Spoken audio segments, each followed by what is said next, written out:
Hello hi नमस्कार मंडळी. आज मी एक नवीन पदार्थ ट्राय केलेला आहे. बऱ्याच जणांना हा पदार्थ माहिती आहे, तर तुम्हाला दाखवते मी काय केलं आहे ते. एकदम गरम गरम आहे, त्यामुळे बघा कशी वाफ निघाली आहे. सुज्ञ जाणकार व्यक्तींनी ओळखलंच असेल की मी हळदीच्या पानातले पातोळे केलेले आहेत. कोकणातला हा प्रसिद्ध पदार्थ आहे आणि ह्याच्यासाठी खास मी कुंडीमध्ये हळद लावली होती आणि ते पानं मला मिळतील तर असे घरचेच हळदीचे पानं 4 तोडून आणले आणि जे मोदकांसाठीचं सारण केलं होतं ते आणि तांदळाचं पीठ, तर अशा पद्धतीने हा हळदीच्या पानातला पातोळ्यांचा पदार्थ पार पडलेला आहे. आता चव तर मोदकासारखीच असेल, तेव्हा चव घेऊन तुम्हाला नक्की सांगेल.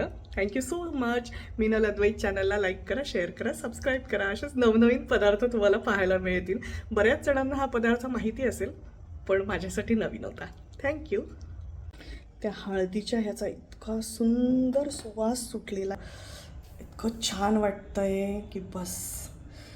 असे ते घरच्या हळदीच्या पानांचा उपयोग केला आहे आणि घरभर असा मस्त मंद मंद. ह्यावेळेस मी मोदकसुद्धा हळदीच्या पानामध्येच केले होते, त्यामुळे त्याला एक छान अशी चव आणि वास लागला होता. तर आता हे पातोळे हा आमच्यासाठी एक नवीन पदार्थ आहे.